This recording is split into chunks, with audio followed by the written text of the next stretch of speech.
This video contains news and analysis related to a recent terror attack in Kashmir. The content may include sensitive visuals and discussions that could be distressing to some viewers. Viewer discretion is advised. We strongly condemn all forms of violence and terrorism. The purpose of the content is solely to inform and create awareness based on verified reports. যদি এমবিএচ kitchen king কিচেনে থাকি তো আমরা যা ইচ্ছে তৈরি করতে পারি। বেগুনের ভর্তা, আলু কফি, ভিন্ডি মশলা, আরো অনেক কিছু। MBH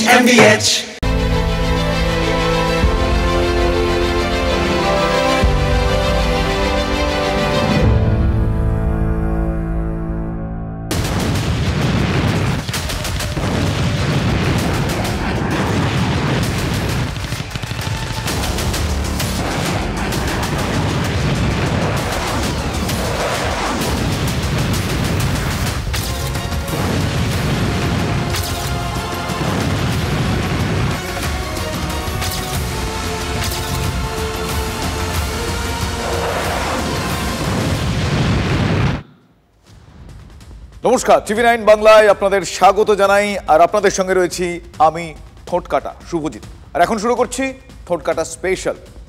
পাকিস্তানকে কি বলা যায় বলুন তো? দুমুখ সাপ। মুখে মানলো সংঘর্ষ বিরতি, কাজে কি করলো? ওই যে শুরুতে বললাম, ওদেরকে দুমুখ সাপ বলাটাই শ্রেয়। গতকাল সংঘর্ষ বিরতির কথা নিজের এক্স হ্যান্ডেলে পোস্ট করেন আমেরিকার প্রেসিডেন্ট ডোনাল্ড ট্রাম্প। আমেরিকাও চাইছে যে আলোচনার টেবিলে ভারত পাকিস্তান বসুক, তবে ট্রাম্পের ডেপুটিকে একেবারে স্পষ্ট সেই শর্তও কিন্তু আমাদের দেশের প্রধানমন্ত্রী জানিয়ে দিয়েছেন।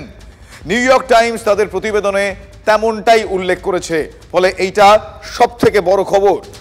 পিওকে ফেরানো ছাড়া পাকিস্তানের সঙ্গে কোনো কথা নয়।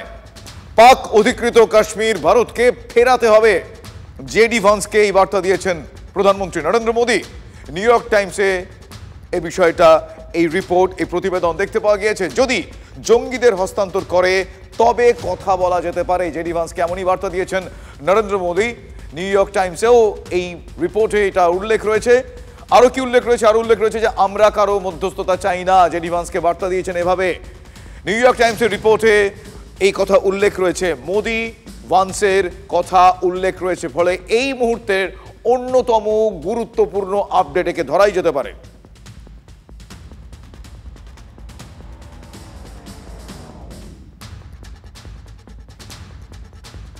সংঘর্ষ বিরতি সিদ্ধান্ত মেনেও নিজের কোট আনকোট জাত দেখিয়ে দিল পাকিস্তান নামক দেশটা। শনিবার বিকেল থেকে সংঘর্ষ বিরতি শুরু হলেও ঘন্টা 3ও সময় কাটল না। আমাদের লক্ষ্য করে ড্রোন মিসাইলে হামলা চালাতে শুরু করে দিল ইসলামাবাদ। ভাবুন একবার, কি কেন আমি শুরুতেই বললাম যে কোট আনকোট জাত চিনিয়ে দিল। 3 ঘন্টার মধ্যে তারা এই ঘটনা কাল ঘটিয়েছে। তবে ভারতের শক্তিশালী বীর সেনার সামনে ওই মুখ থুবড়েই পড়তে হলো মুনিরের সেনাকে। Both sides would stop all firing and military action on land.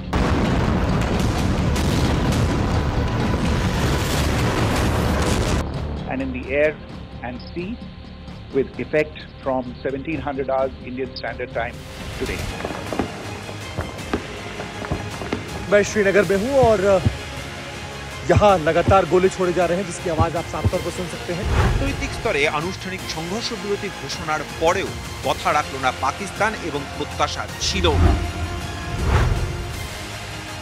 Poonch, Rajouri, নাগরাটা এবং তার পাশাপাশি আরো একাধিক জায়গাতে যেভাবে শেলিং হয়েছে তাতে প্রত্যাঘাত করতেই হয়েছে ভারতীয় সেনাকে। লাগাতার বাজছে এয়ার রেড সাইরেন। রাজস্থান সীমান্তের পোখরান, বারমেড়, জয়সলমীর, যোধপুর সম্পূর্ণ অন্ধকারে ডুবে রয়েছে। অমৃতসরের যে মূল এলাকা যেখানে ব্ল্যাক আউট করে দেওয়া হয়েছে এবং ব্ল্যাক আউট করে দেওয়ার পর কিন্তু পুলিশের তরফে সবকটি দোকান, যে দোকানগুলো 1 মিনিট আগেও খোলা ছিল, সেই দোকানগুলো সমস্ত বন্ধ করে দেওয়া হয়েছে। বেঈমান পাকিস্তান। শনিবার সংঘর্ষ বিরতির পর 3 ঘন্টা কাটল না। 3 ঘন্টা পরেই সংঘর্ষ বিরতি ভাঙল ইসলামাবাদ। এলওসি বরাবর 11 জায়গায় সিজ ফায়ার লঙ্ঘন। গতকাল কিন্তু প্রত্যেকটা জায়গা, জম্মু, শ্রীনগর, অপরদিকে পাঠানকোট, ফিরোজপুর, একেবারে গুজরাতের কচ্ছ, রাজস্থানের বারমের, এমনকি বারমেরে শুধুমাত্র ব্ল্যাক আউট হয়নি, সাইরেন বাজিয়ে ডিএম তিনি ঘোষণা করে দিয়েছিলেন যে এয়ার স্ট্রাইক হওয়ার সম্ভাবনা রয়েছে। দুমুখ পাকিস্তান, কথায় এক কাজে আর এক। শনিবারই ডোনাল্ড ট্রাম্প সোশ্যাল মিডিয়ায় দাবি করেন আমেরিকার মধ্যস্থতায় দুই রাষ্ট্র অবিলম্বে সম্পূর্ণ সংঘর্ষ বিরতিতে রাজি হয়েছে। তাহলে বড় মুখ করে মধ্যস্থতার দাবি ট্রাম্পের, সংঘর্ষ বিরতি লঙ্ঘনের দায় কি ট্রাম্প নেবেন? প্রত্যাঘাতের আগে ভারতের কূটনৈতিক চালেই পাকিস্তানকে কিস্তিমাত। সিন্ধু জলশক্তি রদ করেছে ভারত, পাকিস্তানের বিমানের জন্য বন্ধ করে দেওয়া হয়েছে ভারতের আকাশ সীমা। ভারত বাণিজ্য বন্ধ করায় আরো বিপাকে পাকিস্তান।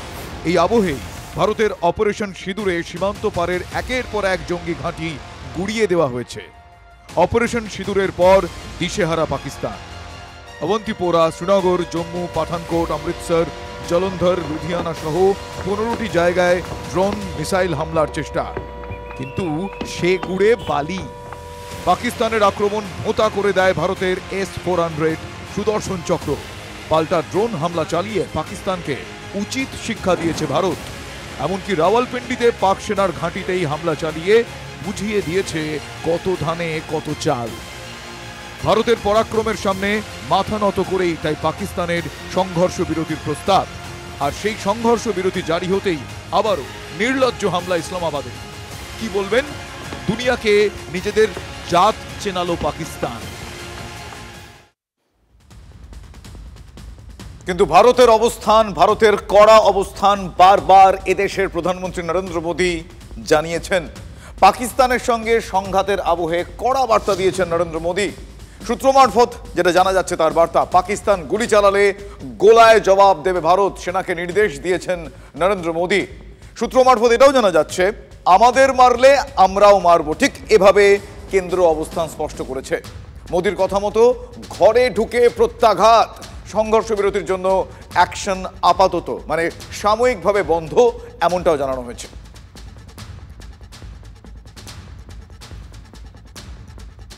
আর এই পরিস্থিতির মধ্যে আপনারা জানেন আগামীকাল অত্যন্ত গুরুত্বপূর্ণ, তার কারণ আগামীকাল ভারত এবং পাকিস্তান ডিজিএমও সেই পর্যায়ে কথা হবে।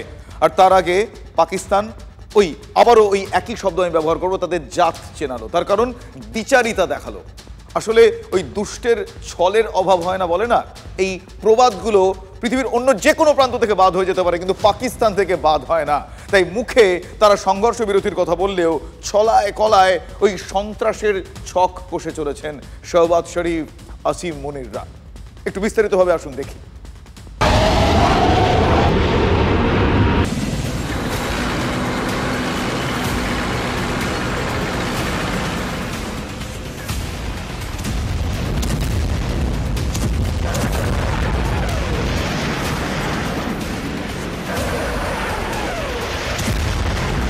মুখে সংঘর্ষ বিরতির পক্ষে বার্তা, আর কাজে একেবারে উল্টোটা।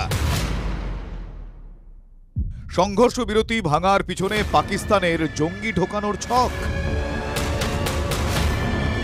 অমৃতসরের কাছে সীমান্তবর্তী আজনালের শেখ ভাট্টি গ্রাম, সেই গ্রামেই আছড়ে পড়ে পাকিস্তানের ড্রোন।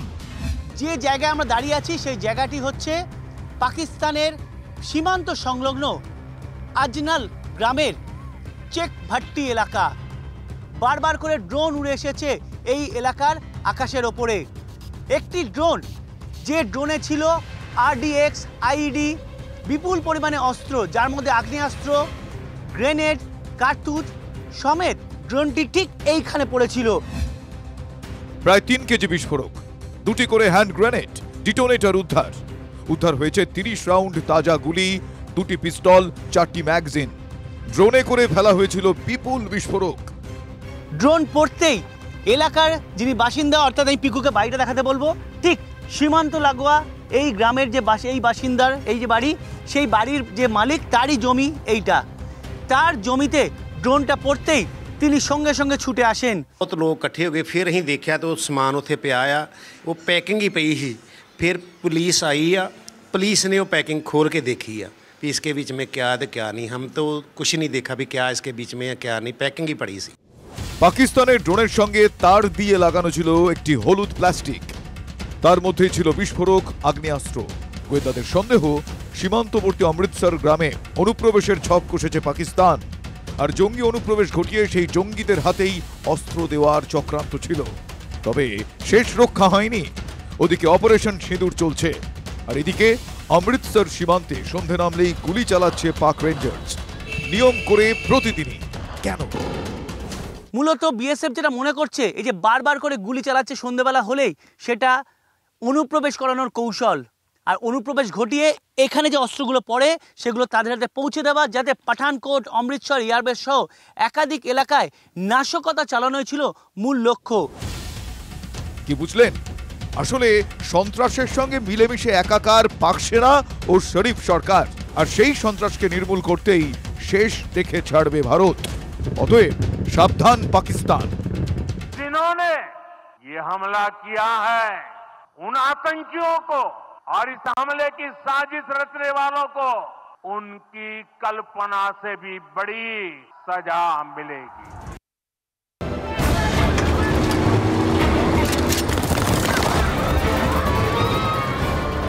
देश के दुश्मनों ने भारत की आत्मा पर हमला करने का दुस्साहस किया, उनकी कल्पना से भी बड़ी सजा मिलेगी।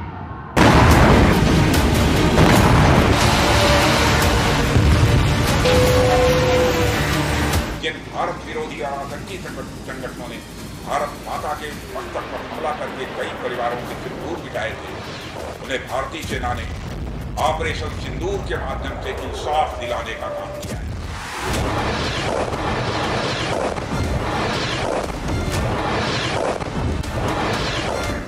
पहलगाम की घटना के बाद दुनिया देख रही है कि जब भारत ने पाकिस्तान की भूमि पर घुसकर मल्टीपल स्ट्राइक की,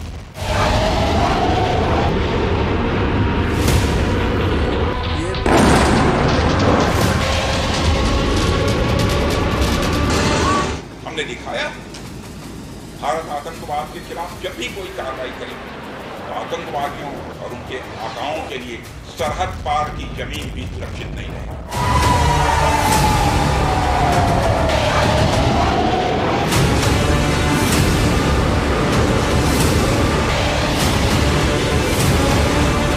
आतंकवाद के खिलाफ जीरो टॉलरेंस की नीति पर चलते हुए हमारे यशस्वी प्रधानमंत्री नरेंद्र मोदी ने स्पष्ट कर दिया है, यह नया भारत है जो आतंक के खिलाफ सरहद के इस पार और उस पार दोनों तरफ प्रभावी कार्रवाई करेगा। यह हमारे प्रधानमंत्री जी ने स्पष्ट रूप से यह संदेश दे दिया।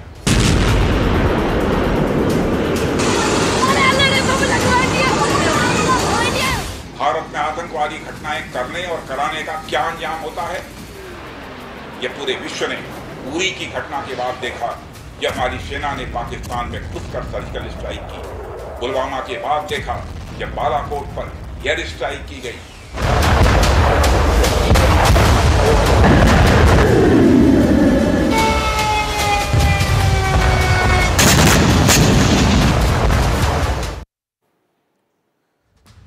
প্রতিরক্ষা মন্ত্রী তিনি মনে করিয়ে দিলেন পুলওয়ামার কথা।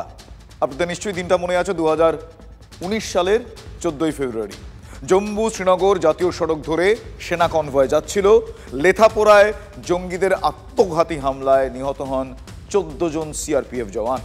বদলা নিতে বালাকোটে সার্জিক্যাল স্ট্রাইক হয়। আজকে যুদ্ধের আবহে পাক সেনাকর্তা তিনি জানিয়ে দিয়েছেন 6 বছর আগের ঘটনার পিছনেও হাত ছিল তাদের। গতকাল সাংবাদিক বৈঠকে পাকিস্তান এয়ারফোর্সের director general public relations air vice marshal Aurangzeb Ahmed বলেন, আমরা আমাদের ট্যাকটিক্যাল ব্রিলিয়ান্স পুলওয়ামাতে দেখাতে চেয়েছিলাম। পাকিস্তান বুঝিয়ে দিচ্ছে তারা কতটা বেপরোয়া, কতটা নির্লজ্জ। ভারত বরাবর দাবি করে আসছে, হ্যাঁ বরাবর পুলওয়ামা হামলার নেপথ্যে পাক সেনার সক্রিয় হাত ছিল। সেটা সেনাকর্তা মেনে নিলেন। মানলেন কখন?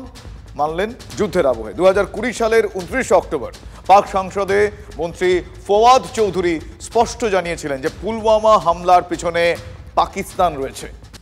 আর পেহেলগাঁও জঙ্গি হামলার পর যুদ্ধের আবহে পাক সেনাকর্তা আবারও সেই কথাটাই কিন্তু বললেন। পাকিস্তান বুঝিয়ে দিতে চাইছে যে তারা বেপরোয়া, কতটা বেপরোয়া এবং কতটা নির্লজ্জ। কোন অবস্থাতেই জঙ্গিদের হাত তারা ছাড়তে নারাজ। কৃতজ্ঞতা ডোনাল্ড ট্রাম্পের কাছে, সৌদি, তুরস্ক, চীনের কাছে। কৃতজ্ঞতা না জানি উপায় বা কি? পাকিস্তানের হয়ে আমেরিকা যদি ভারতের কাছে ওই আর্জি না জানাতো, শাহবাজ শরীফের দেশ আগামী 50 বছরেও কি আর মাথা তুলে দাঁড়ানোর মতন সুযোগ পেত? ভারত জাস্ট 3 রাতের ট্রেলারে, হ্যাঁ মাত্র 3 রাত, পাকিস্তানের যুদ্ধ খেলার শখ মিটিয়ে দিয়েছে। ঢিলের বদলে পাটকেলের অভিঘাত যে এত গভীর, ব্যাপক হবে, শাহবাজ শরীফ বুঝতে পারেননি প্রথমে। তার দেশের সেনাপ্রধান আসিম মুনির, তিনিও কি ভারতের সামরিক শক্তির আন্দাজ পেয়েছিলেন? ফলে সেই জায়গা থেকে ভারতকে কৃতজ্ঞতা জানানোর কোনো প্রশ্নই নেই। শাহবাজ শরীফ সেই রাস্তায় হাঁটেননি, তাতে পাকিস্তানের দুর্বলতা আরো প্রকট হয়ে উঠত। এমনিতেই সংঘর্ষ বিরতির পর পাক নাগরিকদের কাছে বড় মুখ করে বলার কিছুই ছিল না শাহবাজ শরীফের, শুধুই ব্যর্থতা ব্যর্থতা আর ব্যর্থতা, পাক সেনা শক্তির মুখ থুবড়ে পড়ার ছবি।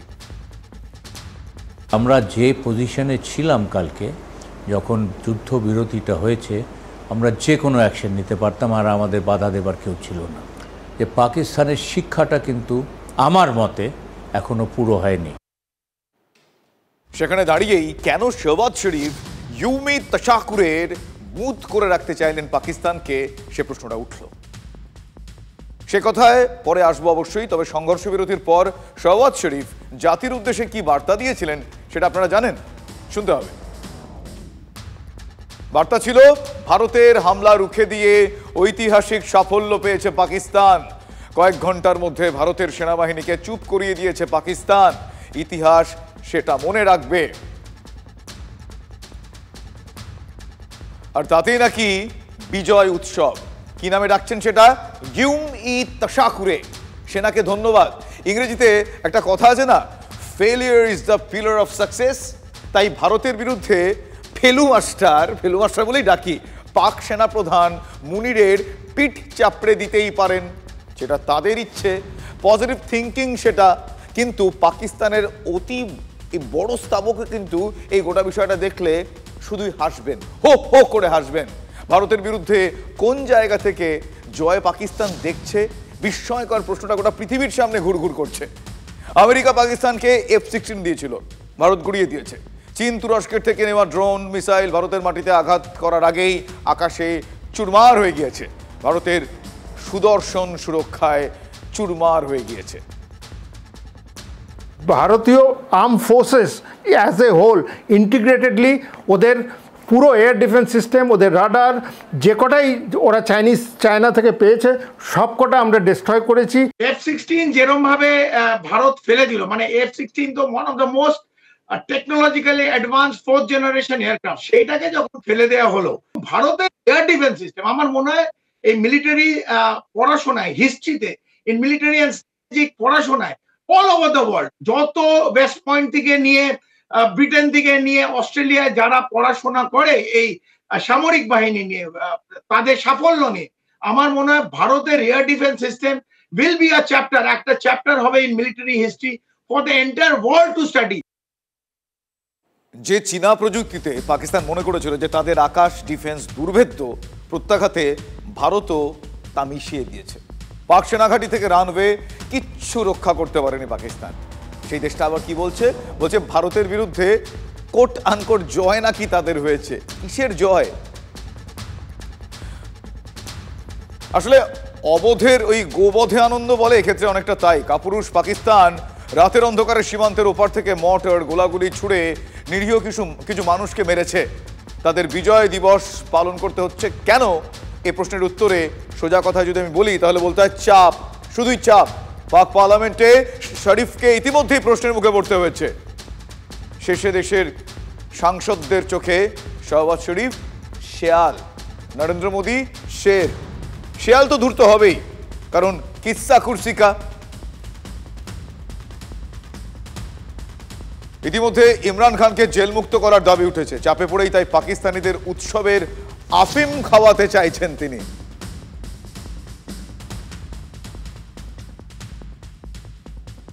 কিন্তু সত্যি কি তাতে চাপ কমবে পাকিস্তানের? এই প্রশ্নটা তাদের মনেও কি নেই বলুন তো? ঘরের মধ্যে যে প্রবল চাপের মাথায় রেখেছে তাদেরকে Balochistan, BLA, Baloch liberation army. MDH chana masala, এখন ছোলা হোক বা বরবটি দানা, সাদা চানা হোক বা কালো, সব রান্নাই হবে অসাধারণ।